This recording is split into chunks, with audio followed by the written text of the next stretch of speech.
다 합장을 하고 함께 따라서 해주기 바랍니다. 부처님께 기합니다. 가르침에 기합니다. 승가에 기합니다. 두 번째도 부처님께 기합니다. 두 번째도 가르침에 기합니다. 두 번째도 승가에 기합니다. 세 번째도 부처님께 기합니다. 세 번째도 가르침에 기합니다. 세 번째도 승가에 기합니다. 네, 안녕하세요.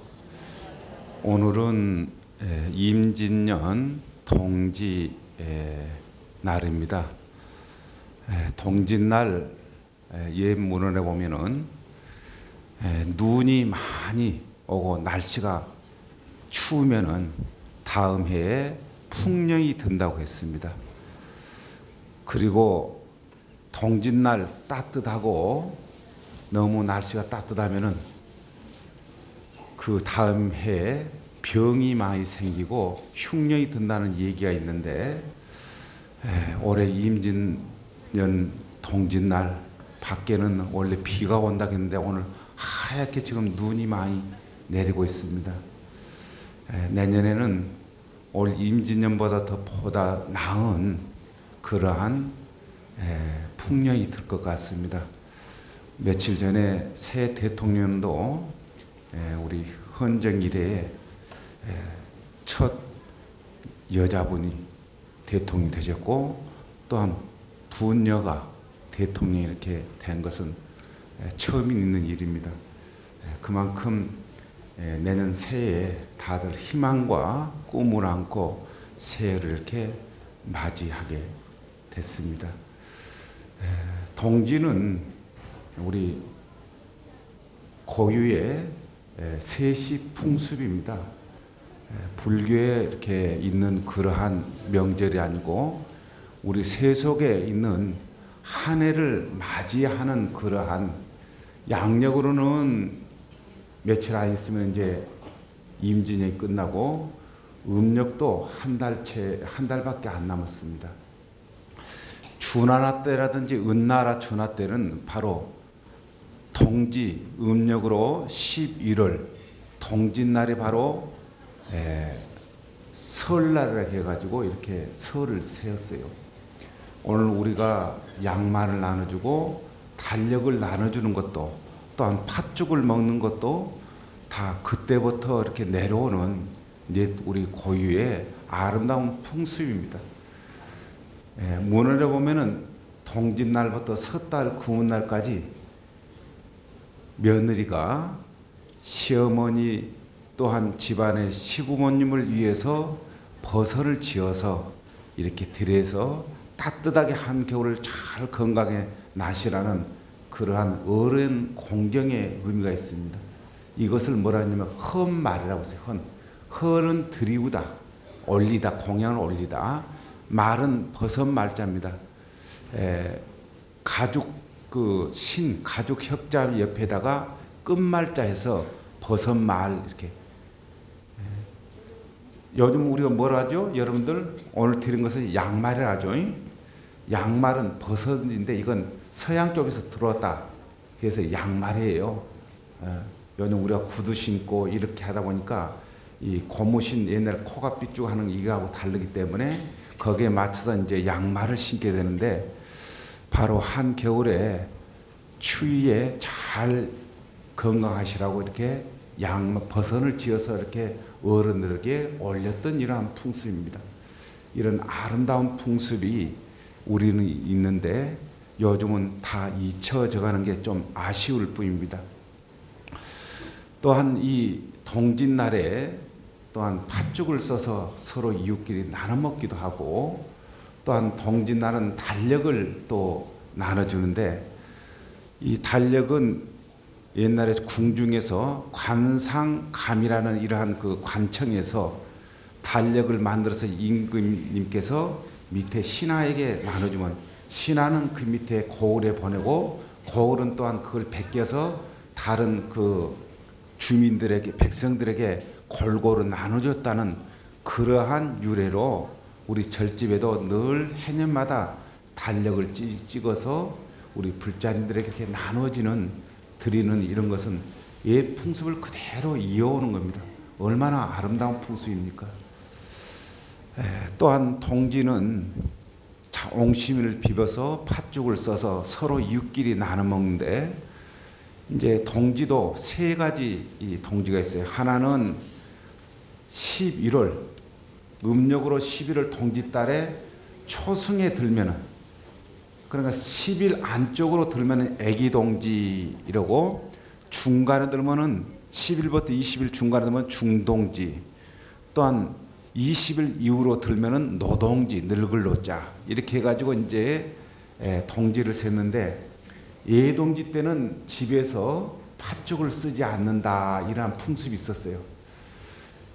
그리고 팥죽을 안 쓰면 그럼 뭐하냐 팥 시루떡을 해서 서로 이웃끼리 나눠 먹고 사당에 올리기 조상에게 올리기도 하고 그런데 이제 예동지가 들을 때는 언제가 예동지가 들냐면은 윤달이 음력으로 윤달이 들 때 한 달이 길어지기 때문에 바로 초승달에 동지가 끼게 된 거예요.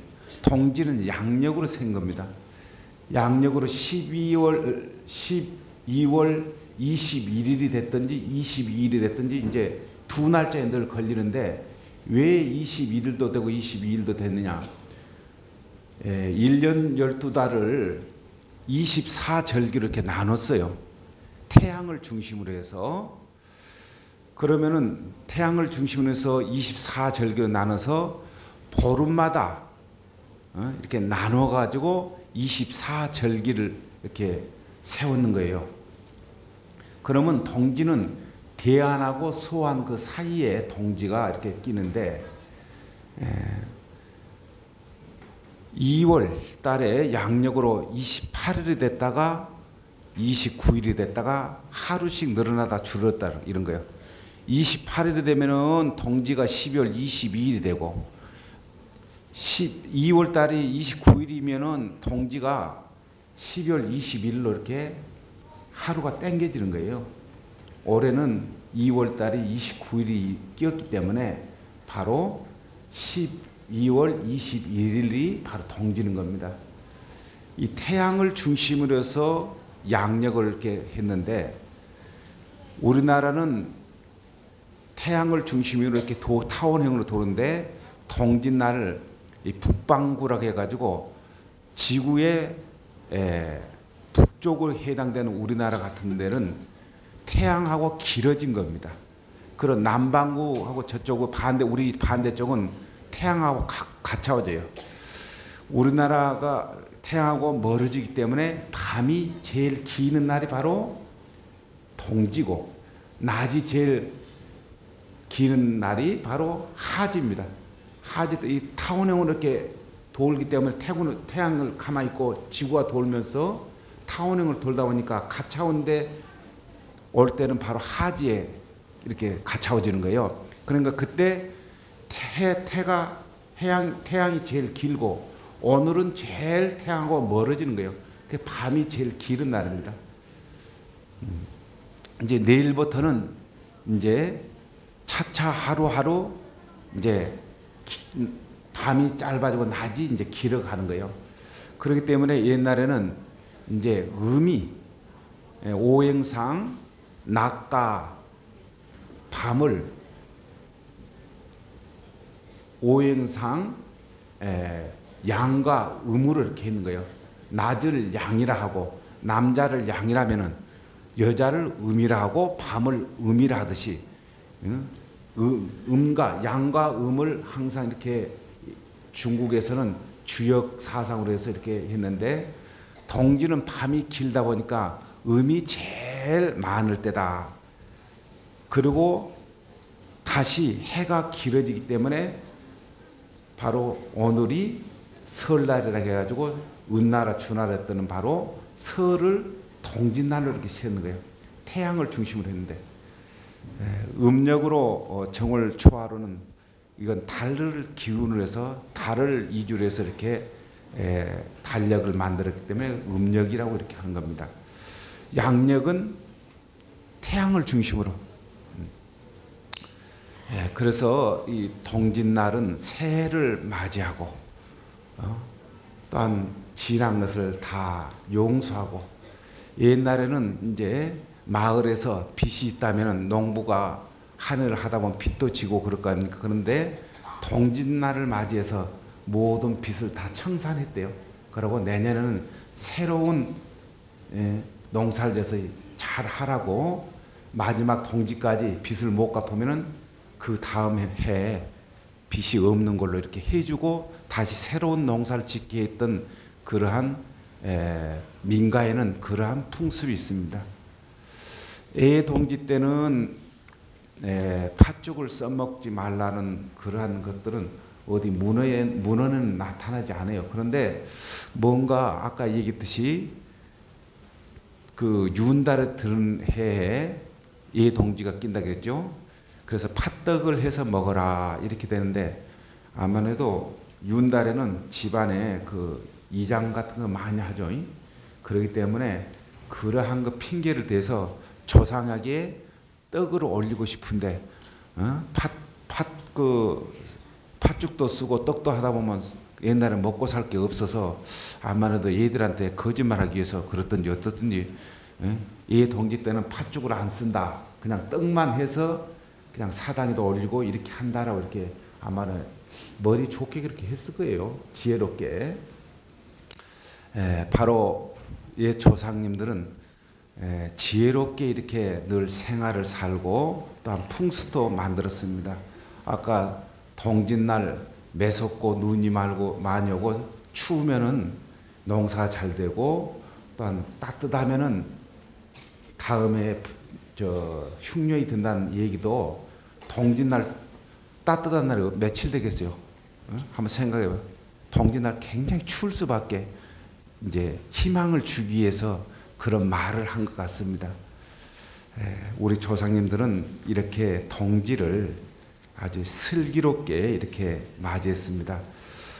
오늘 동지를 기해서 우리는 지나간 해를 한번 반성해보고 새해를 우리가 어떻게 맞이할 건가 한번, 그러한 시점에 오늘 바로 동지인 것 같습니다. 우리 불자님들은 과연 한 해를 불자로서 잘 살았는가 한번 또한 생각해보고, 다음 내년에도 또한 올바른 불자로서 살아가야 되겠다라는 그러한 마음을 좀 가지라고, 내가 오늘 부처님 경전에 있는 불자의 조건 16가지를 내가 말씀해 드리겠습니다. 부처님이 고향인 카빌라 바스트에서 니그로다 동산에 계실 때의 일이었다. 어느 날 마하나마는 부처님 사촌 동생입니다. 마하나마는 제가 신자자가 여러 사람들과 함께 부처님을 찾아 뵈러 왔다. 어떤 사람을 가르쳐서 제가 신자라고 합니까? 하고 마하나마가 부처님께 여쭈었다. 부처님께서는 집에서 깨끗하게 살면서 목숨을 마칠 때까지 삼보에 기하는 우바예가 되겠습니다. 이를 증명하여 주십시오라고 다짐한 사람들을 말한다. 그러면은 제가 신자들은 어떤 조건을 갖춰야 이름에 걸맞다고 말할 수가 있습니까? 마하나마여, 다음과 같이 16가지 조건을 갖춰야 참다운 제가 신자라 말할 수 있느니라. 첫 번째는 스스로 바른 믿음을 가져야 한다. 두 번째는 스스로 깨끗한 계율을 가져야 한다. 세 번째는 언제나 보시를 행해야 한다. 넷째는 절에 자주 나가 스님을 공경해야 한다. 다섯째는 스님을 보면 법을 청하여 들어야 한다. 여섯째는 항상 바른 법만을 받아 지녀야 한다. 일곱째는 자신이 받아 지닌 법이 옳은 것인지 그른 것인지 그 뜻을 깊이 관찰해야 된다. 여덟째는 바른 법에 따라 실천을 게을리 하지 말아야 한다. 이 8가지를 자기가 자신뿐만 아니라 남에게도 가르쳐 낱낱이 그렇게 하도록 해야 한다. 그러면은 모두 16가지를 성취하는 것이 된다. 이런 사람을 일러 나는 참된 제가 신자라고 부른다 말할 수 있다. 이렇게 아함경에 참된 불자의 16가지를 부처님 경전에 말씀했습니다. 마하나마가 부처님 고향에 카빌라 바스투에 가서 니그로 동산에 계실 때 사촌 동생 마하나마가 여러 친척들과 함께 부처님을 찾아뵙고, 부처님, 우리 제가 신자들을 어떤 사람을 진정한 제가 신자라고 이렇게 할 수 있습니까? 또한 그 제가 신자는 어떠한 조건을 갖춰야 진정한 참 불제자라고 이렇게 말할 수가 있습니까? 이렇게 질문했어요. 그러니까 부처님께서는 집에서 깨끗하게 살면서, 깨끗하라는 것도 2개 있어요. 2가지입니다.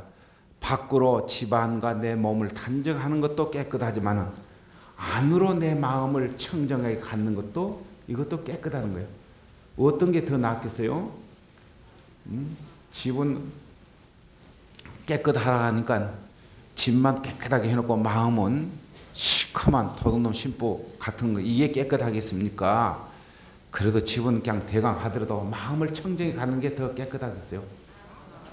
우리 불자들은 무엇이 더 옳은 청정인 줄 알 겁니다. 집에서 깨끗하게 살면서 목숨을 마칠 때까지 삼보에 기하는 우바세 우바이가 되겠다. 이러한 믿음을 갖는 것. 이것이 바로 남들에게 증명해 보일 때에 불자라고 한다는 거예요. 그러면은 제가 신자들은 어떠한 조건을 갖춰야 되냐? 아니, 부처님께서는 16가지 조건을 말씀했습니다. 첫 번째는 바른 믿음을 가져야 한다. 스스로 바른 믿음을 가져야 돼. 정법을 믿어야 돼. 사법을 믿지 말라는 정법을 가지고, 둘째는 스스로 깨끗한 계율을 늘 지녀야 되는 거예요. 계율은 나의 몸과 마음을 늘 청적해 해줄 수 있는 게 바로 우리 불자가 지녀야 할 계율인 겁니다. 계율은 그냥 다른 게 아니에요. 내 몸과 마음을 청정케 해줄 수 있는 그러한 방법은 계율을 지키는 겁니다. 우리 다 5계를 다 받았죠? 불자님들은 다 5계를 받았기 때문에 그 계율대로 늘 지켜나간 것은 바로 내 몸과 마음을 청정케 하는 겁니다.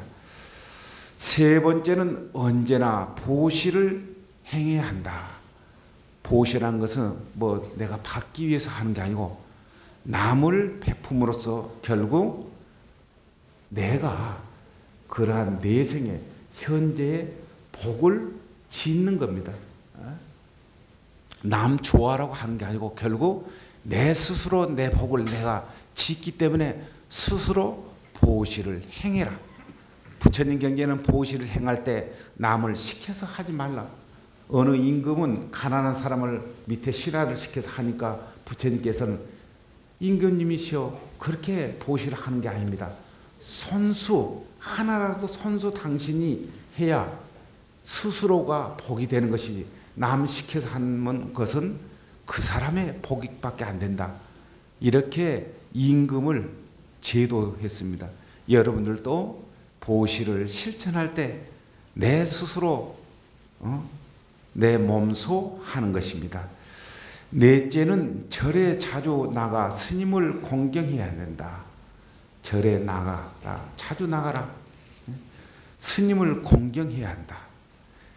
다섯째는 스님을 보면 그냥 공경하기만 해서는 안 된다. 뭔가 법을 청해서 내 마음을 길러나가는 그러한 부처님의 좋은 법문을 청해야 된다. 우리는 어쩔 때 보면은 불자가 스님을 찾아와서 차 한잔 이렇게 같이 마주 앉아서 얘기할 때 스님 심심하니까 법문 좀 해주세요. 심심하니까 법문 해주라고. 이건 안 맞죠? 내가 간절히 법문을 듣고 내 마음의 양식을 얻을 수 있는 간절한 마음으로 법을 청해야 되는 것인데 부처님도 3번 청할 때 법을 설했습니다. 예를 갖추고 3번 법을 설해 주세요. 설해 주시오. 이러한 경전에 나오는 것은 간절한 마음에 그러한 법을 들을 때 그분은 그 법문을 듣고 마음의 양식을 차곡차곡 쌓아가는 것입니다. 그냥 심심하니까 법문해 주세요. 이렇게 하면 안 됩니다. 간절한 마음으로 법을 청해서 법을 들어야만이 나의 마음을 키워나가는 거예요. 밥을 먹어서는 내 몸만 키워나가지 내 마음은 키워나갈 수 없는 것입니다.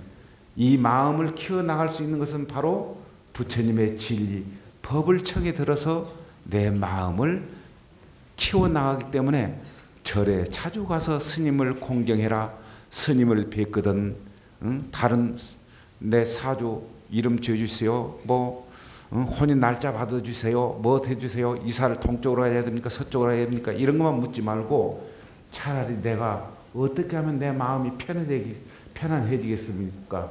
이렇게 묻는 게 훨씬 좋다는 거예요. 어제 뜬 해나 오늘 뜬 해나 해는 노상 365일 내년도 내명년에도 늘 같은 해입니다. 다만 우리가 한 1년을 정해놓고 한 달을 정해놓고 30일 정해놓고 하루를 정해놓고 또한 하루에서도 24시간을 정해놓고 24시간 중에서 또 1시간은 60분이다. 60분은 1분은 60초다. 이렇게 정해서 우리가 해놓은 것 뿐이지 그 세월은 늘 지나가는 거예요. 그런데 이사 동쪽이 뭐 필요하며 이사 날짜가 무슨 필요하겠어. 차라리 어떻게 하면 내 인생에 내가 편안해질 겁니까? 이러한 것을 묻는 게 더 낫지. 동쪽으로 갈까요? 서쪽으로 갈까요? 여기서 서쪽은 은평구는 저기 파주 쪽에서 보면 동쪽인데 그게 무슨 동서가 어떻게 맞냐 이 말이라. 다만 우리가 해 뜨는 쪽을 동쪽으로 정할 뿐이어서 파주 쪽을 서쪽이라 그렇게 할 뿐이지. 그 더 넘어서 문산에서 보면은 파주는 동쪽이지. 그런데 왜 어떻게 동쪽으로 갈까요? 서쪽으로 갈까요? 그렇게 물어. 금강경을 배우고 불자라면은 오히려 차라리 와서 스님 내가 마음이 너무 무겁습니다. 이 마음을 어떻게 번뇌를 없앨까요? 오히려 이렇게 물어야 옳은 불자라는 거예요. 자주 스님을 공경해라. 또한 스님을 뵙거든 법을 청해라. 여섯째는 항상 바른 법만을 받아 지내라. 어때 삿된 법만 지녀가지고 하지 말고 어떻게 하면 부처님의 바른 법을 지닐까. 이렇게 해야지 삿된 법만을 믿어서는 안 된다. 일곱째는 자신이 받아 지닌 법이 옳은 것인지 그런 것인지 그 뜻을 깊이 관찰해라. 내가 지금 하고 있는 이 법이 옳은 것인지 그런 것이 스스로 늘 깨달아 가라는 거예요. 내가 하고 있는 이 행위가 부처님 경전에 나오는 행인지 부처님 법대로 살고 있는지 아닌지 그것을 늘 살펴야 내가 올바른 불자라고 참된 불자라고 알 수 있다는 거예요. 나는 옳게 한다라고 하지만은 부처님 법대로 하지 않고 엉뚱하게 하면 이건 정법이 아니다는 거예요. 내가 받아지닌 법이 옳은 것인지 그런 것인지 늘 항상 관찰하라는 것은 내 행위가 부처님 법대로 정법으로 가고 있는가 안 가고 있는가를 늘 살피라는 겁니다. 여덟째는 바른 법에 따라 실천을 게을리 하지 말아야 한다. 바른 법에 따라 늘 몸소 부지런히 실천하라는 겁니다. 이게 여덟째입니다. 이 8가지를 자신뿐만이 아니라 남에게도 가르쳐 낱낱이 그렇게 하도록 해야 된다. 이 8가지를 나도 좋게 하고 남도 좋게 8가지 할 때 모두 남과 내가 8개, 16개가 함께 두루 갖추는 것을 이렇게 될 때에 바로 나는 그 사람을 보고 참된 제가자, 참된 불자라고 나는 말할 수가 있다. 이것은 내 말이 아니고 부처님이 하시는 말씀. 이 8가지를 나도 이롭게 하고 다른 사람도 가르쳐줘서 다른 사람도 이롭게 할 때에 그런 행을 실천한 바로 불자가 참된 불자이고 참된 제가자다. 이러한 16가지 조건을 늘 갖추고 늘 살아야 된다. 집에서 살 때에 나는 깨끗한 청정한 삶을 살아야 되고 나는 내 목숨이 죽을 때까지 부처님에게 기하겠습니다. 이러한 맹세를 늘 가지고 8가지 조건을 늘 성립하도록 늘 갖추도록 그렇게 살아나가야 된다. 다시 한번 6가지 그러한 조건을 다시 한번 말씀드리겠습니다. 첫째는 스스로 바른 믿음을 가져야 된다. 둘째는 깨끗한 계율을 가져야 한다. 셋째는 언제나 보시를 행해야 한다. 넷째는 절에 자주 나가서 스님을 공경해야 한다. 다섯째는 스님을 보면 법을 청하여 들어야 한다. 여섯째는 항상 바른 법만을 받아 지녀야 한다. 일곱째는 자신이 받아 지닌 법이 옳은지 그른지를 늘상 항상 관찰해야 된다. 여덟째는 바른 법에 따라 실천을 게을리 하지 말아야 된다. 바른 법에 따라서 실천을 부지런히 해야 된다. 이렇게 해야 참된 불자 신자라고 부른다고 했습니다.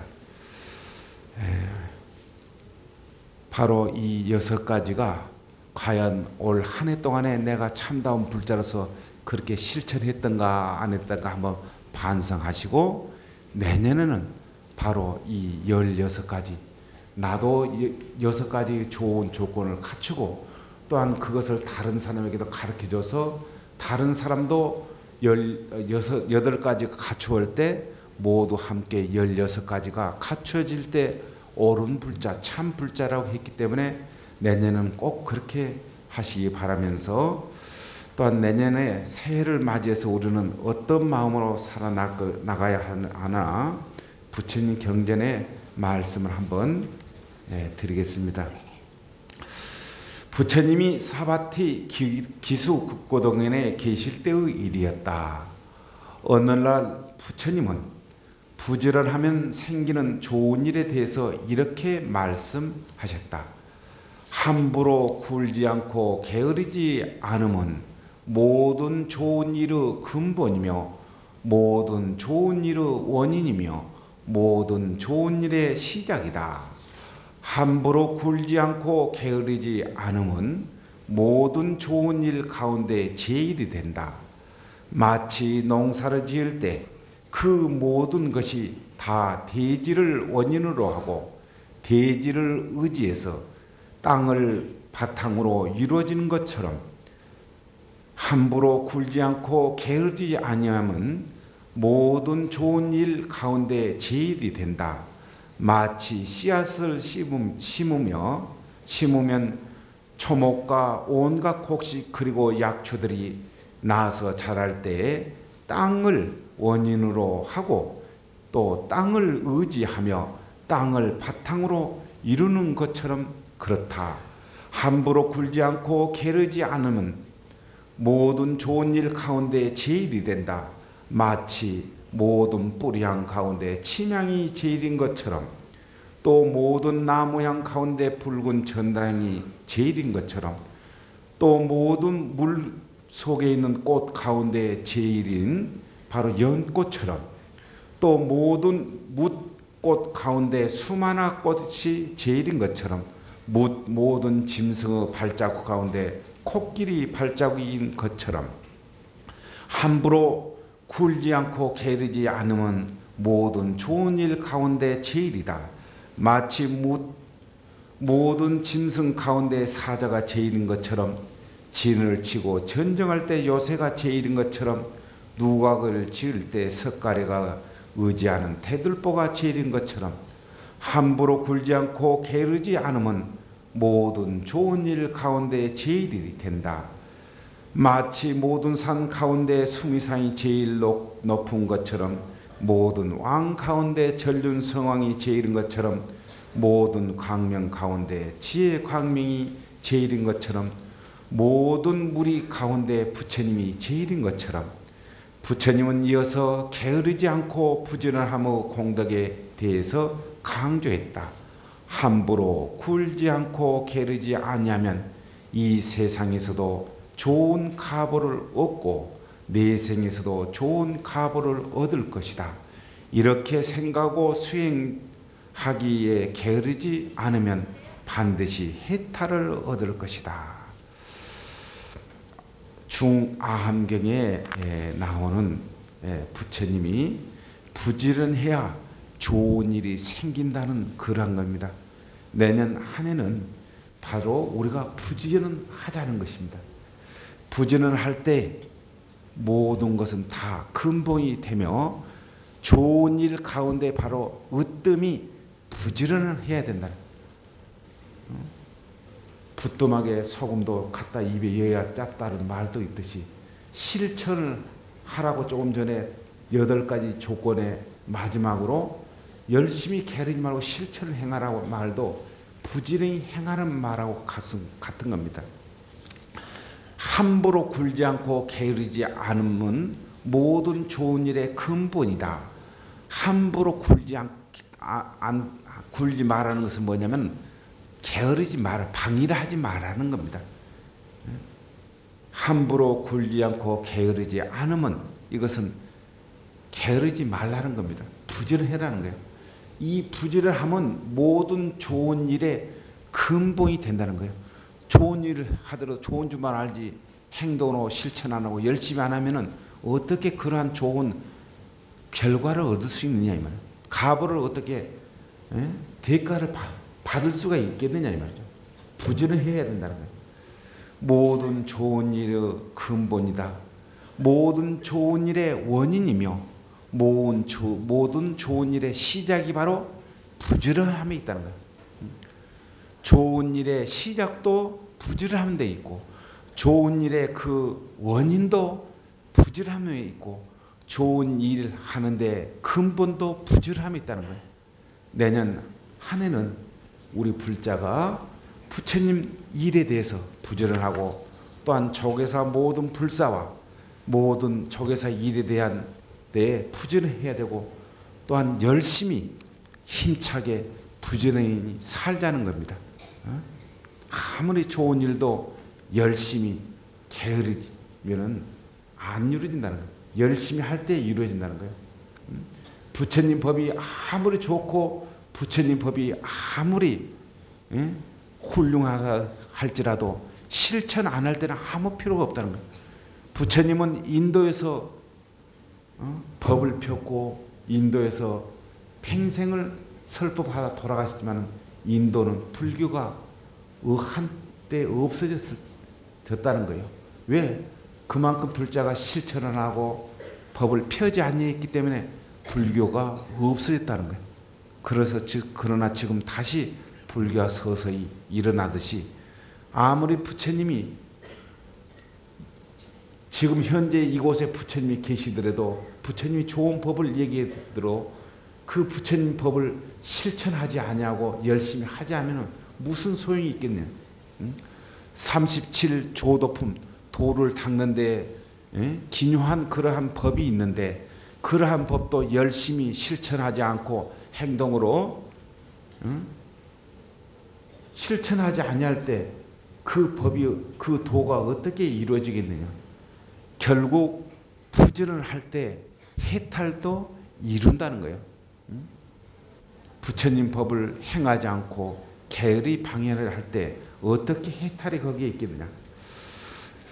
계사년 한 해는 열심히 부지런히 그렇게 실천하자는 거예요. 내년에는 무슨 띠죠? 뱀입니다. 뱀은 발이 있어요, 없어요? 없어요. 그래도 헤쳐나가잖아요. 어떻게? 온 몸을 비벼서 발이 없어도 그 머리도 갈 수 있는 건 뭐죠? 온 몸을 비비고 몸을 해서라도 헤쳐나가잖아. 우리는 손이 2개, 발이 2개, 눈이 2개 모든 것을 다 갖추었는데 왜 못해? 못할 건 뭐가 있어요? 뱀은 발도 없어도 그 땅을 가고 물을 건너고 땅을 기어가고 하는데 뱀을 보면서 우리가 열심히 한번 살자는 겁니다. 그렇게 할 수 있죠?